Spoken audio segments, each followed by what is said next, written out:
What's up, everybody? Welcome to another episode of VivaLosBills, Buffalo Will, joined by Bobby Blackjack right now, who's usually in the background, but Vinny's having some issues. But Vinny will be coming on with us and joining us shortly. What's going on, everybody? Not a very happy week for the Buffalo Bills this week because, as we all know, they got booted. Not very, it wasn't good times. We'll talk about the game, probably give Vinny a little more time. But as always, listen, when the Bills win, we usually pop a bottle of beer and have some fun. Guess what? They lost. What's up? It wasn't good times. We'll talk coming through, Bobby. Lower your audio, Bobby. I know. Back. Anyway, got a bottle of beer. We're still going to celebrate. Why? Because the Buffalo Bills had a very good season. Listen, they got to the AFC Championship team and lost. So I've got this bottle. It's called Le Chouf. It's French, okay? Le Chouf. What does it mean? It means screw you, Kansas City, for beating us. Where do you find this beer? Is that those bougie places in Jersey City? Bougie, man. I was out by the garden a long time ago, and my brother told me about it. We had a beer together, and he's like, try Le Chouf. And I was like, all right, I'll try it. And it's actually pretty good. And it's got a kick. And no, it doesn't mean screw you, Kansas City. That's just me. That's just me voicing my opinion. But anyway, we're going to get a little fancier. This is to the Buffalo Bills, to the Bills fans, to VivaLosBills here on I-95 Sports Network with Bobby and all that good stuff. I poured too much head. Not a good serve. Pretty much like the Bills didn't have a good game. Let's let that sit down for a little bit. Well, we go. I'll tell you what, Buffalo. Well, let me give you my 2 cents before cousin Vinny comes on. Go ahead. I've been telling a few of my peeps about this week. What I see from right now, I'm not going to talk about the game at your guys' gig, but what I saw kind of reminds me of the '86 Giants. That's the one where 85, 86 Giants. That's the one where they got blown out by the Bears in that great defense in the playoffs. Mm-hmm. Bears went on to win the Super Bowl. Then the next year, the Giants put it together and won the Super Bowl for the first time. So I kind of see you guys in that same vein where, you know what, I might sting a little bit, might hurt a little bit right now about this and everything, about losing, but your building blocks are there. Yeah. And you know what, you have something to look up to. Mm-hmm. And like I said, I think next year, if not the one after, I think you guys are going to be hopefully hoisting that trophy for the first time. I think you guys are on the way, and there's building blocks, Yes. And you know what? And if KC does win this year for a back-to-back championship, there's no way in the hell they're winning 3 in a row. I mean, it depends. I don't know who their free agents are or whatever else is coming up on, like, say, KC. But I think from watching this game on Sunday, we might have a rivalry building because they know they're going to be seeing each other hopefully a lot. The Bills have some free agent moves they got to make or re-signings. Hopefully they'll do that. But the game got chippy and you could see it. We're going to get into the game, but to me, Kansas City played the game I said the Bills had to play. It was just they did everything I said the Bills needed to do, and the Bills didn't do that.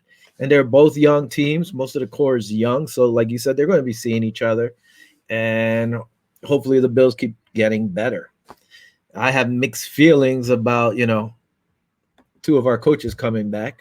But I guess, we'll talk about that. But being that we're still waiting for Vinny, what did you think about the Bucs-Tampa game? We could talk about that for some.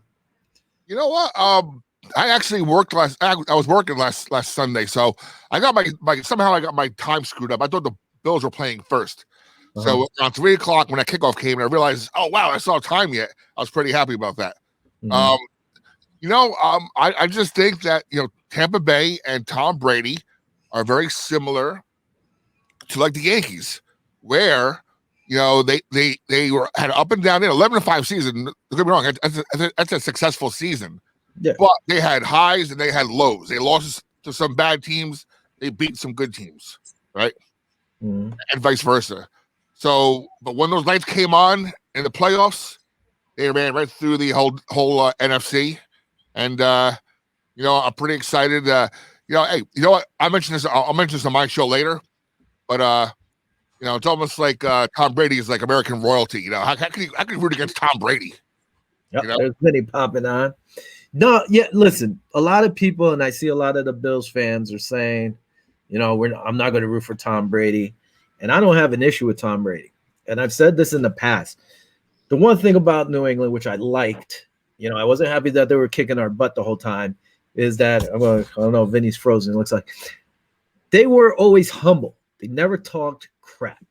They just went in, did their job on the field, and did what they had to do. It's not their fault. Nobody could have beat the Bill. Could have beat them in the AFC, really.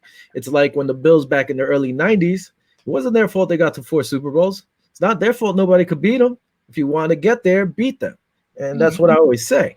So I always respect them. And honestly, I'm probably going to be rooting for Tampa Bay. But going to that game, Vinny, you hear us? Yeah, I hear you, but I'm saying no, I ain't rooting for Tampa Bay. The hell with Brady. Well, that's fine. We'll get to that. But watching that Tampa Green Bay game, what drove me kind of crazy because everybody was blaming the coach for kicking field goals. Now, if you watch the game, they got down there. They went for a first down, second down, third down. They crapped the bed on each down. And at one point, he kept forcing the ball to Devontae Adams. And I'm like, what are you doing, dude? Lazard was cutting right across the goal line, wide open. And he tried to force it to Adams still. Dude, that would have been a touchdown. Get the ball down there again. He goes first down, forced it, I believe, to Adams. Second down, he had a wide open lane to run towards the end zone. Not saying he was going to get it, but he would have had, 3-4 yards, and it would have been a shorter third and goal.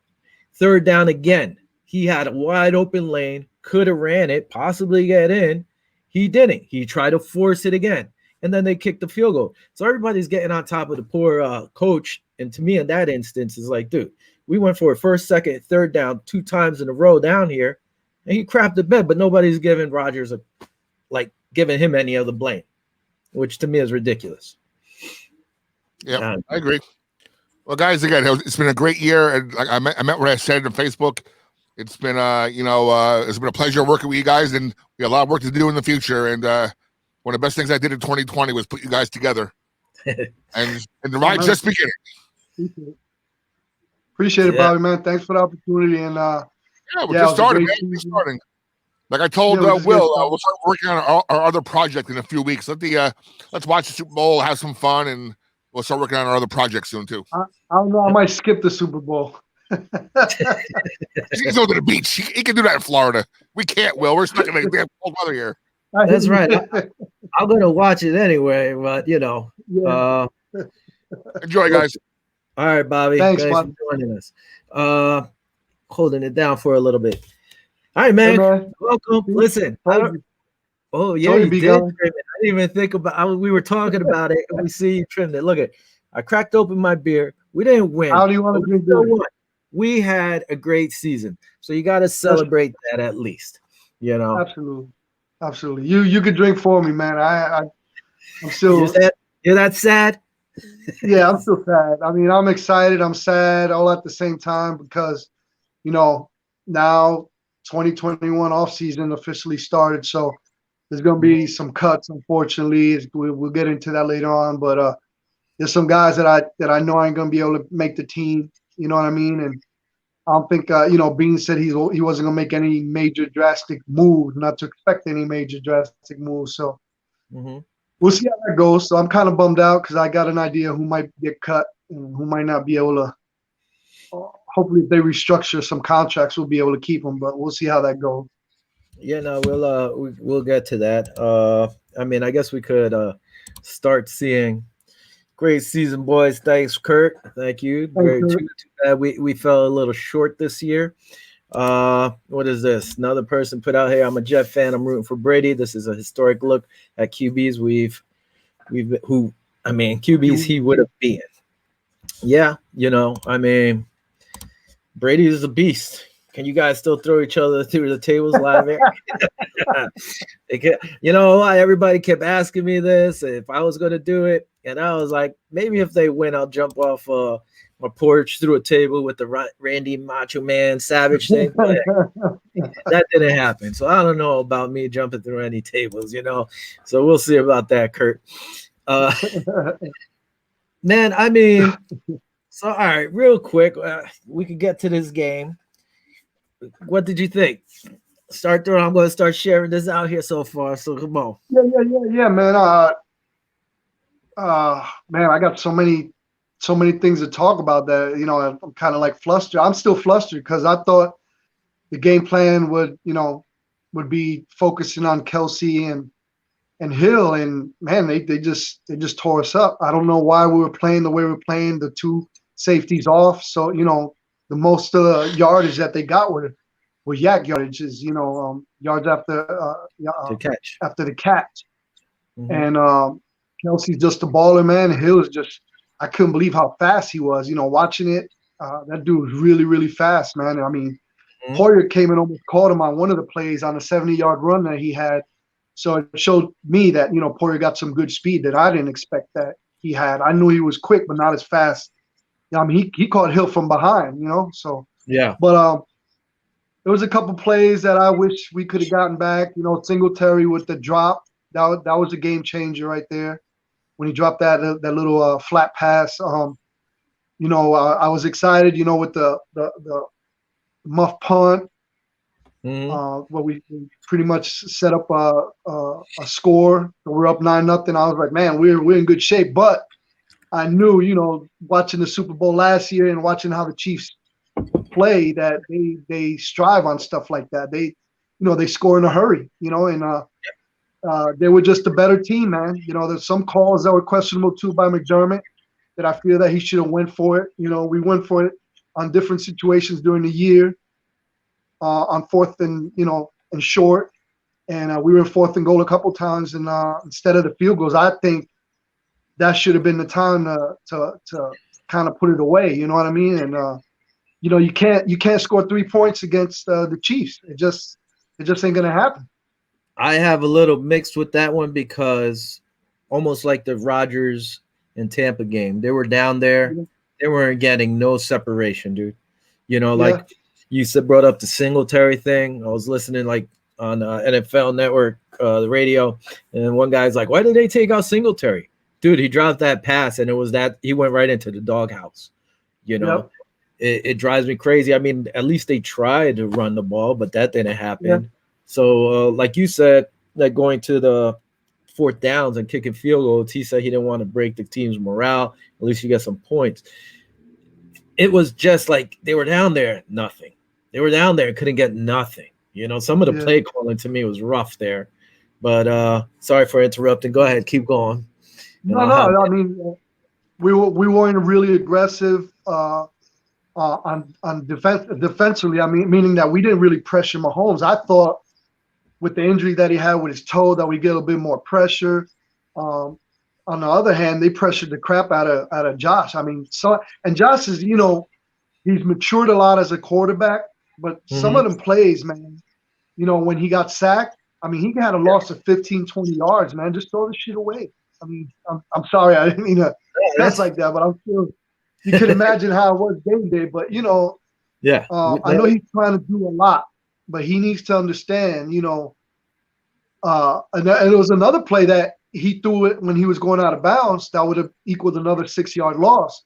But, you know, when they reviewed the play, he was actually in the air when he tosses, so that helped us out a little bit. But I mean, his decision making, but he's gonna mature. You know, he's gonna mature. I think he's gonna be, you know, the look in his eyes after the game. Also, I know they're gonna come back stronger. It just depends on who's coming back. I hope the nucleus stays. I know Dable's gonna stay. We know Leslie Frazier's gonna stay. How do you feel about that? How do you feel about those two? You know. It's a mixed bag because on one hand they have let me read this real quick. You guys were aggressive on fourth and down at Casey line. That's what I just talked about. Yeah. That's what I just talked about, Kurt. I just said, there was some situation that we were 4th and short, and we went for it, and then we needed those points. KC's they're potent offense. It was just I'm upset about it. I'm kind of upset about it, but it's a learning procedure. Real These quick, guys know what they did wrong. They know what to do. They know Kansas City's the measuring stick now. So we'll see how they go from here on out. All right. What is this real quick? I don't know who this is, but good season for your team, Will. Fun listening with you guys each week. Thanks for joining us each week. For some reason, yours is coming up at Facebook user, so I'm not sure who it is. But anyway, thanks for joining us. Where am I? Yeah, no, I agree with you. Listen, my thing was looking at this. I guess we'll just keep going and you break it down or whatever. We started off with the 4-3. I think they went out 3 and 4, right? Or 3 downs and out. I think when we went 4 and 3 on the first series, yeah. After that, the 4-3 disappeared. We went back to, the soft nickel or soft defense you want to call it. All right. One thing about the soft, we started 4-3. You got them out. Fine. Then you go back and do the same thing you did against them the first time we played, which drove me insane. By the way, Justin, our buddy, said, see you chumps in the fall. And he has a picture of Deshaun Watson like this.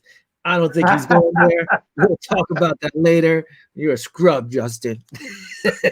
Also, my buddy. Hey, what do you think about that real quick before you go on? I think he might wind up in New England. I think New England, they already said they're going to be very aggressive. So we'll see how that goes, see how that plays out. We'll talk about a little bit more, but I don't think they have what Houston wants. Yeah. My buddy Ken Workington over here. What did he put? Where's my comments? My brother Oz was joking to do and actually Bobby joked around that we should do a Viva Los Rangers show. Drinking Molson XX Canadian beer up there, and Seagram's VO no lifter. This guy's getting it in. Talent. All right, let me get back to the 4-3 was working. Who knows if it would have worked the rest of the way, but we won't know because they went back to the dumb nickel soft coverage. One thing they faced, the first problem was, listen, I love Tremaine Edmonds, but Tremaine Edmonds is not that great of a corner, a cover guy. He holds the middle, you're playing zone. So he's starting off 5 to 6 yards, right? Off the ball. Now, when they hike the ball, he's dropping an extra 5 yards, which to me makes no sense because then the tight end just goes to the 5-yard line or the running back or Hill, who is dragging 5-yard lines, catch the ball. Hello, yards after catch, like you said. Get jammed up at the line, man. They needed to jam him up at the line. And listen, I've watched people are like, well, you can't jam him. You could jam him on the line. The problem is if you're matching him up against a safety or a corner, he's way bigger than him. Most of the time, he tosses him. Well, most of the time, the person that was matched up was Edmonds. I think there was 11 throws or 12 throws to Kelce, and out of those throws, 7 or 8, he was covered by Edmonds. So, but the problem wasn't so much that; it was more that they were playing the zone. So Kelce goes there, catches it right in the middle, turns around and runs. Then Trey's getting him, or Trey's behind him. He was too slow for that. Okay, my thing is, if you're going to run this defense or soft defense, you got your nickel defense, whatever you want to call it. It wasn't working. They were eating up the middle. Go to quarters defense. Now, do you know what quarters defense is? Yeah. So quarters, you're adding another strong safety or a free safety and another another corner. Okay, fine, do that. And if you want to get crazier, instead of having a safety there, bring in Klein. So you still have your 3 linebackers, but you take Milano, shift them to the middle. Milano's a better cover guy in the middle. In the middle right there. Just keep him right there in the middle. And Tremaine either blitzes or goes to the flat or something. And your other corner, whether it had been Norman or somebody, could play him. He didn't have to jam him at the line. He could have done played a better zone than Tremaine Edmonds. Did Norman even play in this game? He played towards the second half. Him. No, he got in at the second half for some reason. Levi Wallace wasn't in. So I don't know if Levi got hurt, but Norman came in towards the end of the game. And I will say this, part of me is not happy that Dable's back and Frazier's back. Okay. Yeah. My concern, my thing with Dable is, which McDermott brought up, is that hey, you need to run the ball. They're not running the ball. You need a run game. You can't go one-dimensional like we did in this playoff game. You can't do it. You're going to get eaten up. Like I told Bobby before you got here, I don't know if you heard it. They played how I said the Bills needed to play. They played man. We have all these good corners. We have one of the best corners in the league. Back in the day, if you had your best corner, was always on the best wide receiver. You match him up wherever he went. That's where you match him up. Exactly. Yeah. Why wasn't Hill on him all the time? And don't get me wrong, Hill burnt White a few times. He got behind White, you know. Yeah. But why wasn't he covering him the whole game? Yeah. The defensive scheme this week, the defensive scheme, I was really perplexed by it because, you know, when you really look at it, when they have the safeties way back like that, I mean, it's such, you're giving them a cushion of 5 or 10 yards, like you said. So, you know, Hill and Kelsey, that's what they strive on, those drag routes, those little middle routes. Yep. You know, that's what they kept doing. I was like, when is the adjustments going to come? And they never came. And when they tried to do something about it, it was a little too late. They adjusted backwards. They digressed instead of getting better. By the way, our buddy Chris Kamick, what up, Chris? He says hi. He's checking in from the Rutgers game. Listen, looking also, here was the game day roster. Again, I said it the week before. The playoff game against Indy, where was Trent Murphy? Didn't play. He came in. They had him play against the Ravens. He had a few good plays, you know, key plays. And then you sit him against Kansas City. You need him against Kansas City. Yeah. It made no sense to me. And all right, another thing that got on my nerves. Listen, I love Beasley. Beasley had a great game for us. Gabriel Davis has had a great year for us. Why is Gabriel Davis out there if he's not 100%? If you got Kenny Stills sitting on your practice squad or on your bench, tell him, run a flag, run a post, run a drag route. Why is Davis out there? And you saw it. They started trying to use him at the end of the game, but you saw him limping. You can still see him hobbling. And look at Beasley. Beasley, at the end of the game, went to press conference or whatever the next day, he said he was broke. He was playing with a broken fibula. Why is he in the game? I don't know. I mean, I love the guy. I love his heart, but he kind of hurt us more than he helped us, really. I mean, you know, if you can't plant your feet, if you can't run, the guy, don't get me wrong, I love the kid. It was the best, you know, I mean, the heart and soul of the winning factor, you know, but, you know, do you know, you should know as a professional, like, man, I'm not going to be able to compete at this level with this injury. Well, if you're looking at the game day roster, you have Kenny Stills. Kenny Stills could have been thrown into the game. All right. Yeah. And if you're not, why isn't Andre Roberts going in there? Why isn't Isaiah McKenzie? Isaiah McKenzie was barely used, and when they did use him, he got 2 first downs for us. And I believe it was the 4th down, wasn't it? I think it was a 4th down. Yeah. And the other one, I think it was the 3rd. Yeah. So it was good. He did what they needed to do. Now the Bills played into their strength. They played man. And I love our receivers, but they showed that our receivers aren't all that strong to get off the press. Yeah. Yep. So if I'm another team and I got pretty good corners, I'm pressing the Bills. Yeah. All right. That's what I would do. But they showed that they need to get stronger and be able to get off the press. Yeah. Man to man, they covered us all day long. Allen didn't have many places to go to, which was upsetting. You know, it was just upsetting. The 3 keys to this game to me was that they contained Diggs. I mean, they literally contained him. There was nothing. They were on all the receivers, actually. They contained the receivers. They had hardly no pressure on Mahomes. Mm-hmm. So when you don't get that pressure, I mean, he's going to eat you up alive. You know what I mean? Another thing I noticed, they contained Allen in the pocket. You know how he likes to roll out to his right? Man, they did a great job because there was a couple times he was attempting to roll on the right, and they knew it, and they contained him back into that pocket. And he looked he looked really flustered. And another thing, too, you know, there was no turnovers by the Chiefs. So No. when you get all those three things, that's the recipe, for a win for the Chiefs. I mean, we didn't look like the team that played the previous 8 to 10 games. They pretty much, and then in the audibles, I mean, the coaching staff must have did a great job, because when Josh would call audible, as soon as he called the audibles, them guys were moving and they knew where to go. They're already expecting to play. So hats off to the coaching staff. I give props where props is due. I text you that. I was like, dude, once he audibled, they already shifted to where they were going. They were pointing. They knew where we were going. So I don't know, maybe because half the games had no crowd noise, they would listen to the tape, see where the audible was going or something. Drove me crazy. It was like they knew our play better than we did.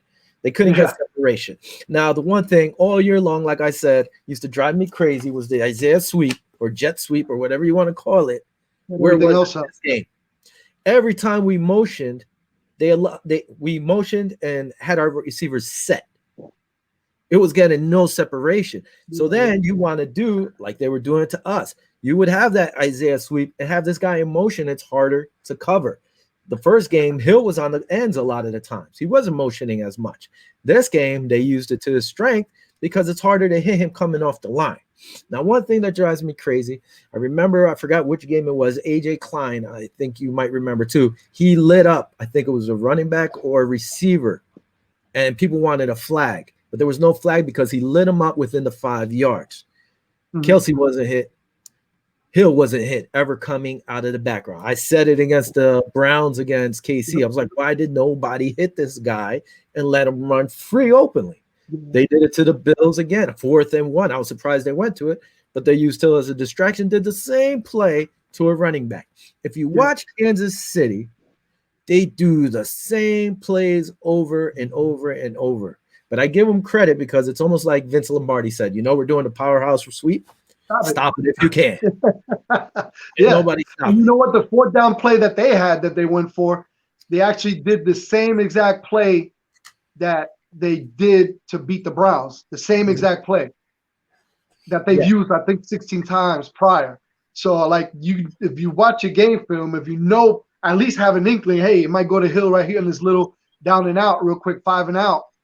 Cover it, and that's what they did. That drove me crazy. Another thing too, I know the refs were letting them play and this and that, but there was a lot of little cheap stuff that I seen. A lot of pushing.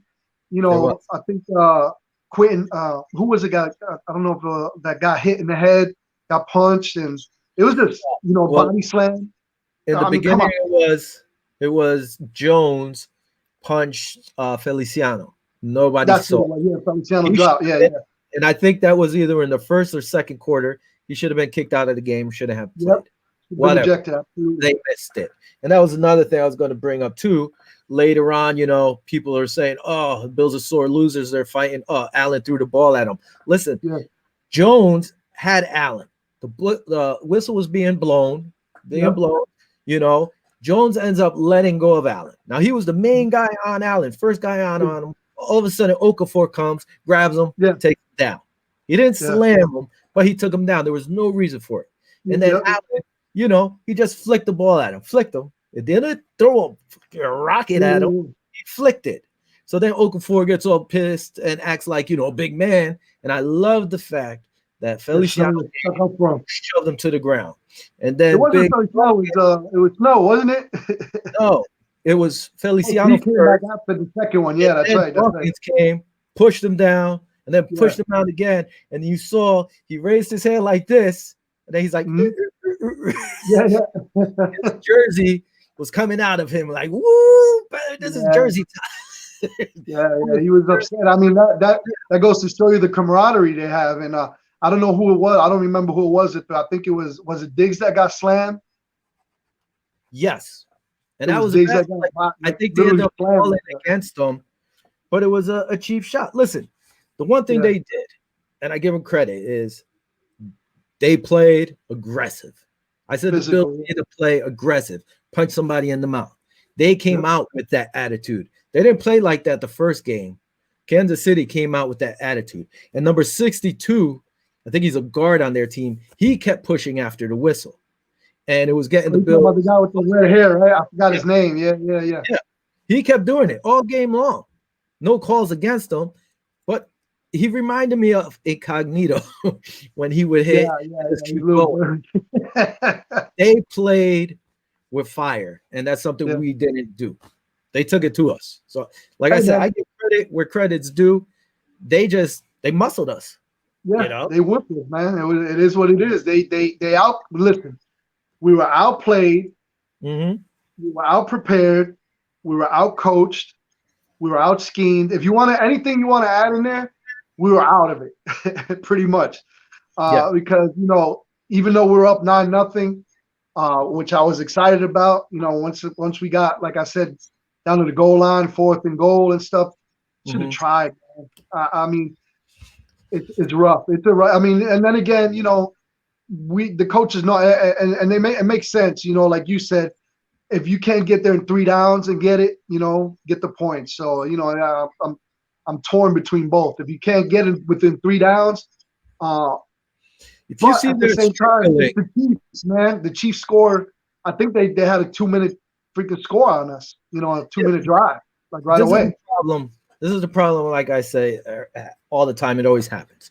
All right, let's say they're down there, they go for it, they don't kick the field goal, and they miss it. Yeah. They don't get the then you get 0 anyway. Everybody's going to say, well, why didn't you kick the field goal and take the points? Yeah. The last time there, I get it because you know what? Time's running out, whatever. But the time before that, take the points. I know it stinks, but at least you have something. Hopefully your defense could stop their offense, and that wasn't happening. I text you, and I think I text Kyle. I'm pretty sure I think I told you too, but Kyle's like, yo, what do you think? And this is at the half. I'm like, if they come out and score a touchdown, this game's done. Luckily, the Bills held them to 3 points, and I was like, all right, we have a chance still, but we have to score. And to be honest with you, it could have been a lot worse because there was 2 or 3 dropped interceptions, if you recall, that dropped through. It could have been a lot worse also. So he didn't look as comfortable as he always does. Yeah. But again, he was trying to force stuff. He was looking at Diggs way too much. But everybody was covered, man. They're coming off the line. Everybody was covered. That's when you needed to do more motion, add more motion. They didn't do it. They added motion, but they would set them. Don't set them. Let them take that speed. Get out there. Take quick stands. Hats off to TJ Yeldon. I thought he played a great game for being thrown in there for the first time. I mean, he caught the ball pretty well. I don't know where his stats are. I don't have them on hand. Maybe you got them on hand, but I was actually impressed with him. So, I felt bad for Singletary, but that drop that he had, I think that was one of the crucial moments in the game. I mean, he had Green ahead of him. There was nobody in front of him. It could have shifted that momentum easily. But by that drop, that's why he got in the doghouse, man. Yeah, I love the kid as a player, but that was a crucial drop.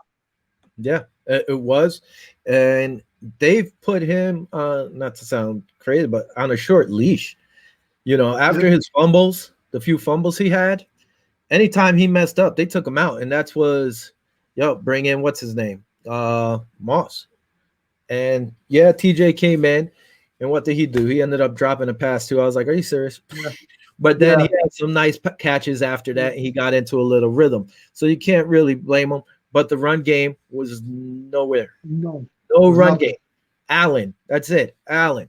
And you can't play and win big games when you don't run the ball. It's not going to happen. You're going to get eaten up. And they got eaten up. If we had some type of run play, it would have kept Mahomes off the field. A lot less. You know what I mean? That should have been the game plan. If we could try to run. I know we're a pass-heavy team. Everybody expected us to pass. That's the thing. Look what happened with the Baltimore game. We passed the ball 25 consecutive times in the first half. I don't know if there's a record or not, but I mean, we didn't even run one snap in the first half of the Baltimore game. So, teams are prepared for that. And when you break down the film, all the wide receivers were covered. Everybody was covered. At the end there, Josh got a couple run plays, but it's already too late. It's garbage run time, if you ask me. So that was it. I mean, listen, they knew we were going to run the ball. So what did they do? They played man to man and said, beat us. We know you can't run the ball. So we're going to take away the one thing you have, the pass. Yep. We're going to force you, beat us, you beat us. But we know you can't run the ball. And you're not going to run the ball, Mr. Dable, with no fullback. I'm sorry. Yeah. Just one running back usually doesn't work. It doesn't work. You need a fullback or a tight end to go in there and block. You got big, chunky Lee Smith. Use them. They did that one setup one time. He was there a couple times, a couple plays in there. Yeah, but for run blocking, they didn't even run towards his side where they had that almost like a weird pro form setup where it was, I think, Gillian, the running back, and then Lee was on the other side. They should have brought him over and had a big power sweep or something, but they didn't do it. They actually ran the eye a couple times. I hadn't seen that all season. It was once. I recall. One time. That's it. I think I texted you. I said, man, I never seen him run the eye like that. But yeah, that's the one I'm talking about. They ran it during the year, but I didn't notice it at all. That was the first time it caught my eye. But I don't know. What do you think, real quick, before we keep talking about this game? What do you think are the needs of the Buffalo Bills going into the 2021 season? One thing, like I say, is they need a big defensive tackle. Because we're getting Star back, right? Well, Star, yeah, but I still think, well, who knows how he's going to look. I say you need a defensive tackle that weighs 350 pounds plus. Plug the middle up. Plug the run, and you're going to have to take two guys on him, and it keeps the guys off Tremaine Edmonds. Our defensive line, it's like all DNs. Nobody's really that big except for Oliver. And Oliver, he's tall and he's slim. Jefferson's kind of big. So we'll see. I think they need that. We don't need receivers. Receivers is taken care of. Tight ends, if Knox steps up, then okay. Lee Smith, he has 1 year. They could buy him out with no dead money. Or if they cut him before a certain time, I probably would do it. We'll hit the cap. I'm sorry. I like him, but he's not really catching balls. You need a good tight end, unless he gets into shape, because man, and I know that once we knew he was going in there, I mean, I think he caught one touchdown this year. But that's fine. I'm fine with that. You know what? I'm saying, but once you see him in there, it's going to be either a pass protection or run block, one or the other. I mean, what do you have? 3 TDs on the year? 3 TDs at least, I think, or something. So, but I would throw him in as a fullback. Go block. And he could catch. Huge. Fullback, I don't think he's that fast to be a dude. I don't know. All he needs to do is put on a body on one guy and give a little hold to our running backs. Yeah. That's if you could do that, but who knows? What else? Definitely. What do you think about the running back situation with Moss and Singletary? If you don't bring in somebody to help them block, it doesn't matter who's back there. That's the way I see it. I'm sorry. You need an extra helper out there. And you need to commit more to the run. You're going 5 wide receivers, 4 wide receivers, and he just hasn't done it. He's gone one-dimensional. And that's part of me. I was hoping he got signed somewhere. I'm sorry, because listen, in the playoffs, what did our offense really do? Nope. Our offense really didn't do much at all. Play calling got changed up a lot, and our offense really didn't do much. Our defense stepped up. So last year, he started off hot in Houston. Halftime, he changed his offensive. We lost. And to me, he didn't look all that great. Don't get me wrong. Look at what was this? He was a Professional Football Writers Association, named an assistant coach of the year. And that's great. Our offense went up because, I mean, look at the talent we have on that squad. Yeah. You just need more running. Everything was in the air, all in the air. Great. You could throw the ball. We have a lot of receivers, and that's fine. It's going to be fine for next year too. We have all these receivers. You have an insane amount of receivers. Look, where's the thing? 13 roster moves. So 13 players have been signed to future reserve contracts. What do we got? Look at Tanner Gentry. Will he make the team? Don't know. Jake Kumaro. It sucked that he wasn't able to get into the game because he could have taken somebody's spot because he was healthy. He just couldn't get through the protocol by the time of the game. Yep. Duke Williams. What happened to poor Duke, man? The guy stepped up and he plays, and he's never getting time. So, these guys, let's see who takes Andre Roberts. I don't think Andre Roberts is going to be there. Antonio Williams, listen, love the guy. I think he's going to take a big step up next year if they actually use him. Christian Wade, love the guy, but if they're not going to use him, I mean, he's making some money just being on a practice squad. I guess he's happy with that, because I would be mad. I'd be like, yo, if you're not going to use me, I'm going to go play somewhere else. And if not, whatever. He's getting a paycheck. He's fine with it, I guess. I mean, wide receiver is nothing to be taken. We don't have to worry about that. I mean, honestly, real quick, in this first year, I mean, it was a great year. I'm sorry. We had first 12-plus win season since 1993. First AFC Championship appearance since 1994. AFC East title, first time since 1995. They actually had a 13-3 record. That was better than anybody predicted. I mean, I said maybe if everything goes well, they could go 13-3. And they were a Hail Mary away from going 14-2. Now, I'm going to go off here a little. You can listen to me. I'm going to go off on a little tangent. I don't know. I know you saw, whoever didn't see it, Bobby posted, like he said, hey, man, two guys, different times in my life, friends, got them together, diehard Buffalo Bills fans. And, thanks for having us on the show. It became their #1 viewed show. So thank you to all the Bills fans who watch, our fellow fans, family, friends, whoever watches, supports us. Thank you. And don't get me wrong, we have different people from different teams who watch and support also, which is cool. Now, Tom Casey, who loves getting me fired up, said, hey, back to reality. And I was like, are you serious right now? First of all, I'm a little heated because the Bills lost, but I'm like, whatever. It is what it is. But easy there. Easy. I know, too much of that. So I was like, are you serious right now? So it got me fired up. And I'm like, well, if that's our reality, back to reality, is losing in the AFC Championship game against the Super Bowl champions, I'm fine with it. We weren't even, a lot of people didn't even have us going this far or looking this good. And I said, I'm fine with that. Then he's like, the only reason the Bills are good is because of COVID. Now, are you serious?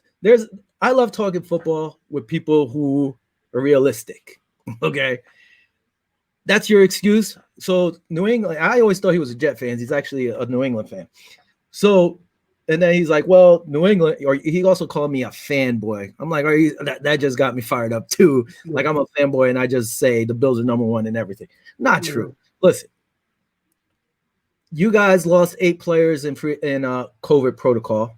And that's true. Was the worst one out of everybody. The Bills lost 2. Okay. Now, I don't think all these guys opting out was just due to COVID. That's my belief. If I want to be a fanboy, I think it was because they saw no Gronk and Brady took off and they knew, who are we going to go with? Stidham or whatever his name is? We're not going to win anything. I'd rather sit home, relax, heal up for a year, and then I'll come back in the following year and see what's going on. That's not Buffalo Bills' problem that your players didn't want to play for you. It could have been a different season if we had Star plugging up the middle. All the games that the people ran on us, it might have been different. EJ Gaines is a very good corner, but whatever. I don't care about that. At least be realistic, Don't talk crap like that. All right. What else? Listen, I always give credit where credit is due. New England, like I said earlier when you got on, I never hated Tom Brady. I always fought with my brother who always says schemes, After Tom Brady won his first Super Bowl, I was like, yo, this guy's going to be the best quarterback of all time. My brother's like, no. All right. They went back and won another one. I was like, he's the best quarterback of all time. And, everybody says Montana or this or whoever. And I was like, dude, this guy won 2 Super Bowls with nobody. His receivers were 2s and 3s on other squads, and they won. I give credit to him. Belichick, another guy. Once he won his first Super Bowl, I was like, this guy's the best coach. If you want to go Landry or Lombardi and all these guys, I was like, listen. And people would say Parcells. My argument was this: Parcells won his Super Bowls. Who was his defensive coordinator? Belichick. Yeah. Belichick's won without Parcells. Parcells never won without Belichick. Lawrence Taylor didn't really want Parcells. Belichick over there. From what I understand back then. Lawrence Taylor, that's another comment. I don't care about that guy. Not just as a player, he was a very good player. As a person, whatever. Yeah. You can't call me a fanboy because I give respect where respect is due. Now, another thing that got on my nerves that there, let's see. Okay, here, let me see what else he said. Back reality. Okay, that's fine. Josh is not ready to win a big game. Okay, so our wild card game against Indy, top 10 offense, top 10 defense. I guess that's nothing. I guess that's not a game. Then we go against Baltimore because nobody really had us winning against Baltimore. But guess what? They won the game. And no credit, so he can't win a big game. He lost against the Super Bowl champs, Mahomes and everybody. Okay, so you're telling me that wasn't good on Josh. So those are two games that meant nothing that he won. Fine. Again, they could have really went 14-2. A Hail Mary away. Pretty good for some bum who can't win a game. And then there was another guy. The good thing is, listen, I know you fired up. I'm fired up about this. You know what I mean? But the good thing is that you can project that they're just going to get better. That's the good thing about it. Not according to him, because it was COVID-19 only. Yeah, but I mean, every year everything changes. Now, hey, listen, the AFC East is going to be a wholly different, totally different AFC East than it was this year. I mean, the Jets, whoever they get as quarterback, New England, I mean, it's going to be a totally different beast. Do I think we're going to sweep? I can't predict that yet. We got to see the offseason moves. We got to see the draft. We're going to break that down before the season. We're going to see how they pick because, Jets they're good in cap space. New England, they said they're going to be aggressive and looking for a quarterback. So, think about it if Deshaun goes over there and all those 8 guys that opted back in, that's a different team. I mean, realistically, if you want to not be a fanboy, if you want to be realistic, they're going to be a hell of a team. You know what I'm saying? So, the AFC is going to be different. We just got to see how it all plays out and see what the general managers do. Hold on one second now. Let me get back to my rant. All right, another one, because those are things we could touch on. Another one was our buddy, got me fired up, Jordan, the Jet fan. All right. Okay. So the first thing I saw him tweet was Bills being sore losers, because of the overreaction of throwing Allen down. Are you serious? He got mad because he threw the quarterback down when he shouldn't. And then I was like, well, the whistle had blown. He came in and then knocked him down after Jones didn't even do it. He was just finishing a tackle. No, he wasn't. Yeah, but look at the beginning of the game, all the other cheap crap that was going on. Who cares? But be sincere with yourself. You saw what it was. If that was them throwing your dumb quarterback around, maybe you would have been mad too. Then imagine if it was Brady. Imagine if it was Brady. Oh yeah, there would have been whistles everywhere. Then this clown goes and tweets and posts poetry in motion on this beautiful Sunday, right? What is it? He reposted a tweet from some dumb guy named JJ something.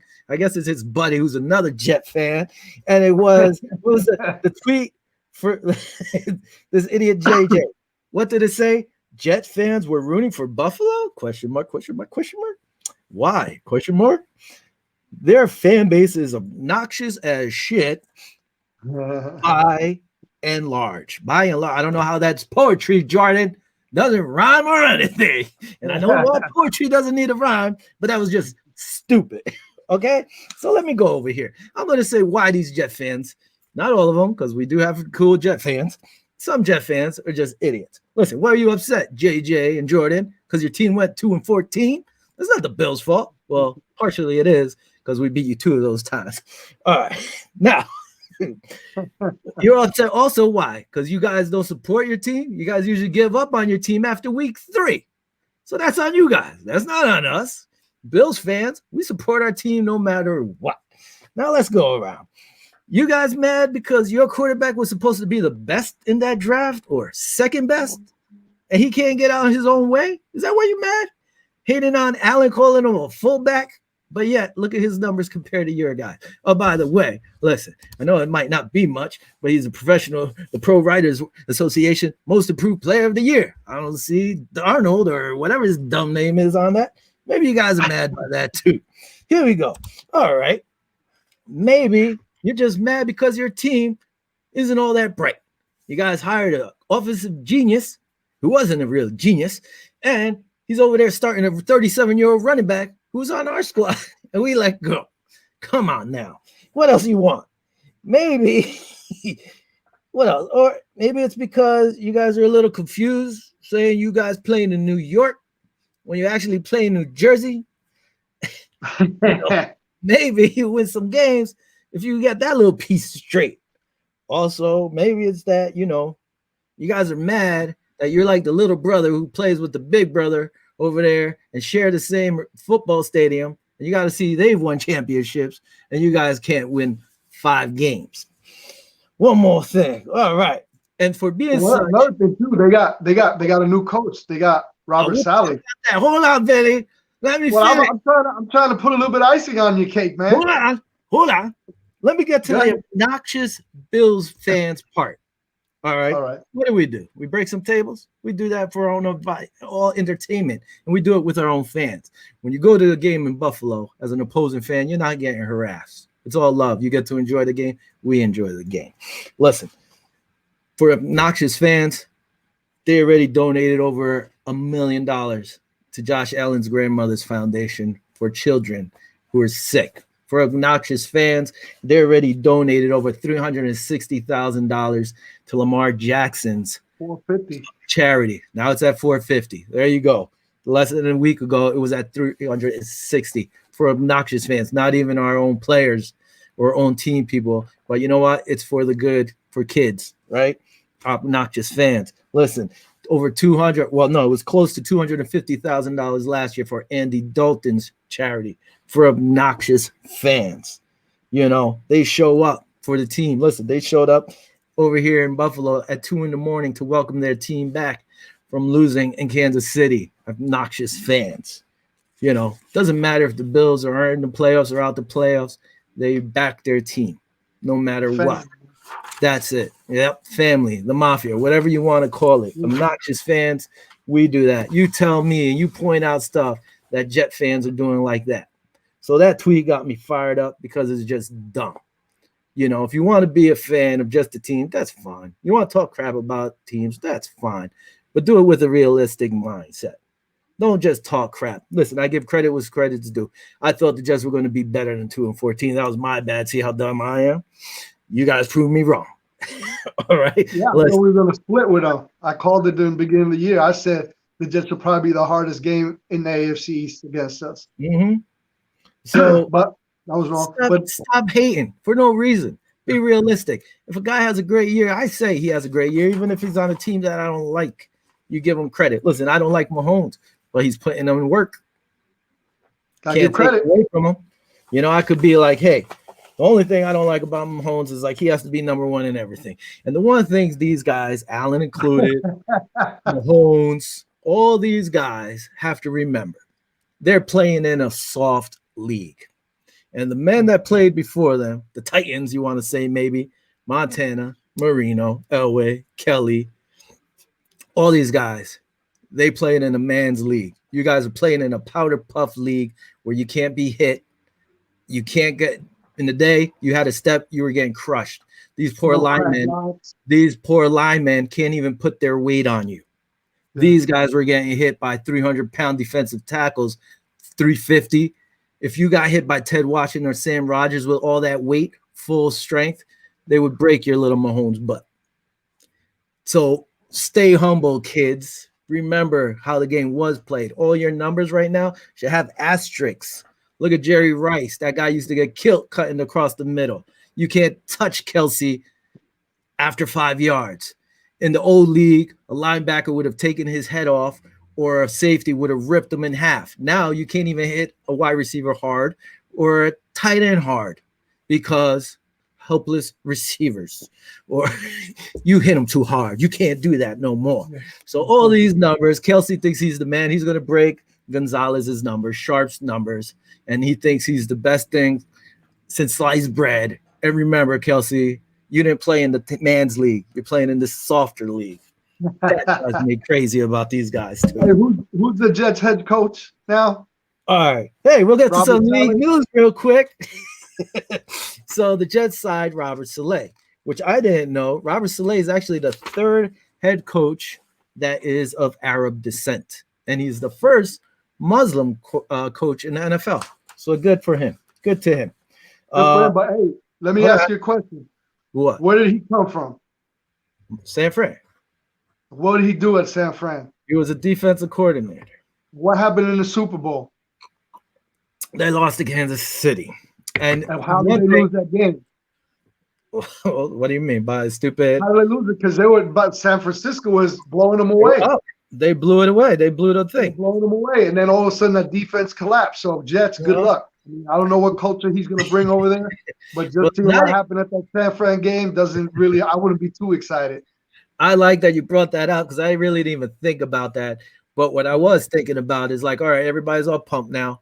The thing is, this guy went from a defense. Look at San Fran's defense and the players he has on that squad to the Jets. You can't compare them, especially if San Fran is healthy. Maybe he can motivate them and get them to play like that. Hey, good luck to him. I hope the guy has success. Not against Buffalo, but I hope he has success. Another thing was, what's his name? The Ravens. The Ravens hired David Culley. And I forgot, David Culley was actually the Bills quarterback coach 2017 to 2018. Mm-hmm. Now, he was going up against Huh? Who got, where did he get hired? The Ravens actually didn't hire him. Houston hired him, but he was the Ravens assistant coach. Okay. Yeah, you got me a little confused. I was like, man, I didn't see that. No, I messed it up. He's 65 years old, which makes him and it's his first time head coaching job. So he's the first or oldest coach to get a head coaching job for the first time. He was the Ravens assistant head coach, right? But he was the passing games coordinator and receivings coach. What did the Ravens struggle with this year? Passing. And what did they not supposedly have? A number one wide receiver. So you pass up on Eric Bieniemy and Leslie Frazier, and you sign this guy. Listen, he's coached under, John Harbaugh. He's coached under Andy Reid. And I think he was under Andy Reid for like 11 years or 10 years. So and he coached under Bill Cowher. Yeah. And by the way, he's the only African-American coach to get hired this year. And Deshaun Watson still wants to trade. So that's something he has to deal with. What else about him? I don't know how does that season, I mean, we could talk about it, but I don't even know how that, in terms of his contract and, no trade clause and all that. I mean, he might even sit out this year if worse come to worse. Well, this is the problem. He has a no trade clause, so he has to waive that for him to be traded. He gets, I guess, to choose where he wants to go. But they're not going to trade him. He has 3 years left on his contract. They're not going to trade him unless they get whatever they want. And supposedly asking price for him as of right now is at least 3 number one picks. Yeah. So if the Jets want him, the Jets would have to give up probably their 4 first-round picks that they have in the next 2 years. They have a lot of picks this year. I think they have 7 or 8. Well, it doesn't matter. Like I said, they would have to give up at least the 4 number one picks they have this year and next year combined. I think they have futures. Okay. Yeah, they have 2 and 2. I don't think they should do it. You're giving away too much. That team needs too much. Okay, but you could go and you could get that argument of what we give up for Diggs. You know what I mean? A lot of people, I got a lot of texts, a lot of messages like, "Oh, we gave too much for Diggs," but look what happened. That's not 4 first rounders. Yeah, that is a lot. And okay, you bring them in, that's fine. You better spend the money you have correctly because that team needs a lot. His offensive line is rough. Yeah, they have a good kid over there, but they need to fix it. You're not going to get a first-round draft pick offensive lineman, so who knows? Yeah. So that would be tough. So Miami, all right, he said he wouldn't mind playing in Miami. He wouldn't mind playing in New York, supposedly, because he likes Saleh or whatever his name is. The problem with Miami now, they could trade them Tua and a first round pick this year, next year's first round, and give up Tua. Now Houston gets a quarterback, and they might do that because now you have 2 first-round picks on top of their own. It would make more sense. But who knows? Because also, Rodgers isn't going nowhere. I highly doubt it. Now Sam Bradford wants to be out. Matt Ryan is available. Who was the other quarterback that said he could be available too? I forgot. But there's another guy out there. There's like 3 or 4 quarterbacks that are probably going to be out there or are available for the right price. Yeah. So, like you said, who knows where they're going? Also, real quick, Jason Witten retired again, and Greg Olson retired again. Or Greg Olson retired. Finally, Jersey boy. Yeah, please. Witten again. Huh? You got Witten again. No, Witten did. Yeah, well, he retired again. Yeah. And now Olsen is gone. Real, I mean, that was just my little. I had to get that off my chest from these 2 clowns. It's all good, man. It's all good. I'm pretty sure they'll be. But probably next show they could. You know what? If they want to come on and talk about it, they could come on. We could have them on for a segment. Don't get me wrong. We'll have them on again. Bobby was telling me Tom might want to try to do a Pat's show with him, which would be kind of cool. That's cool. You know, real quick also before we head out of here, notable free agents coming up for the Bills. Darrell Williams, who started our offensive tackle for us, he's 28.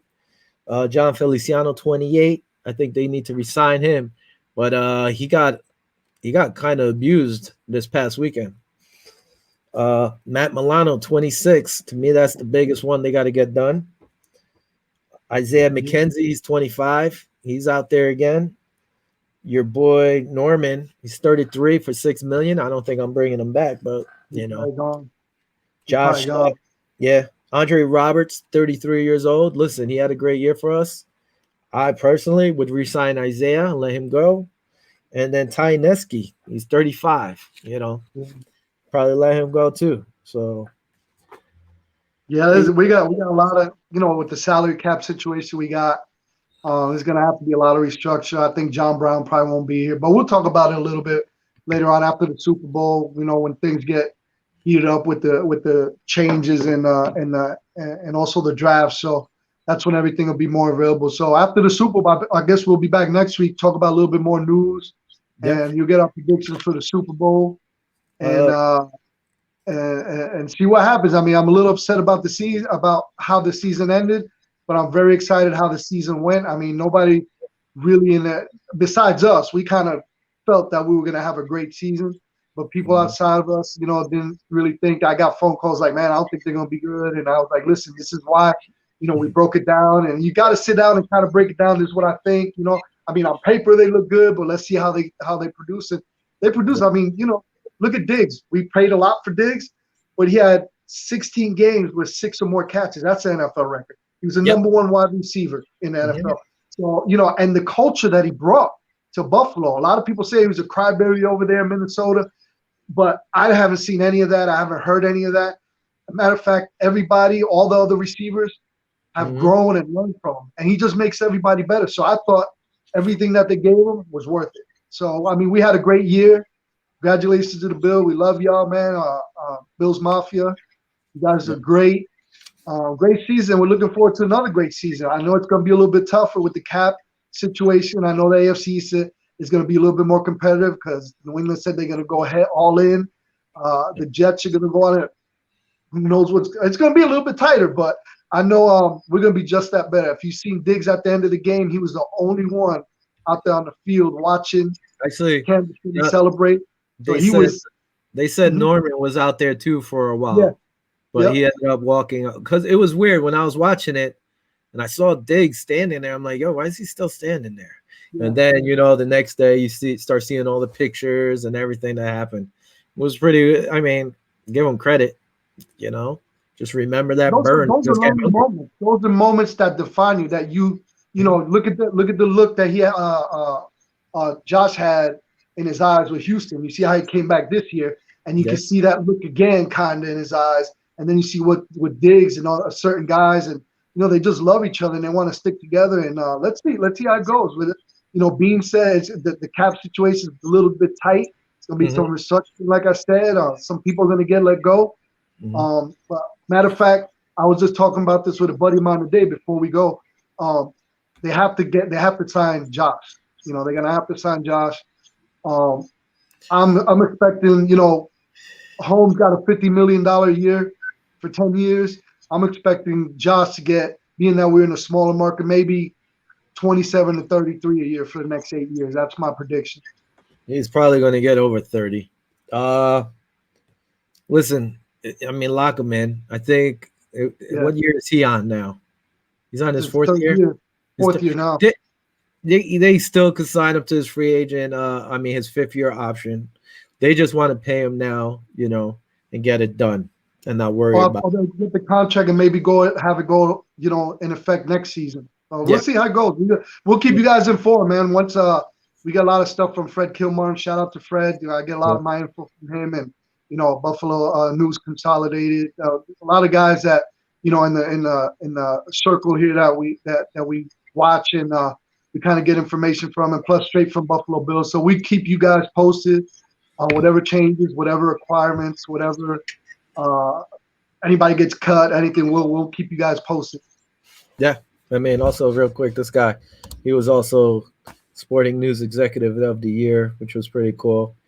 Everybody's seeing what's going on over there in Buffalo and how they're getting better. So congratulations to these guys. Let's see if McDermott gets Coach of the Year. I don't think so now because, Andy Reid only lost really one game. He got our coach this game. It's going to be tough. Again, we'll talk next week. We might have a half-hour show. Not sure. Yeah. We'll check out it because, who knows with the timing and everything. We'll recap the Super Bowl, I guess, and whatever other news is. Be quiet with the news and everything. So, yeah. So, to everybody, thanks for checking in, tuning in, the comments. Thanks for supporting us and watching us. But don't worry, we're not going nowhere. We're just cutting the show maybe shorter. That's it. Until we're still gonna give you news, whether it's Buffalo or not. We'll still keep y'all posted on what's going on around the NFL. Yep. So we're going to say adios. Great season. Great season. Good season, man. Keep it fancy. Pinkies up. This is for all the haters. Tastes better. Let's go, Tom Brady. I'm rooting for Tampa. I can't root for Kansas City.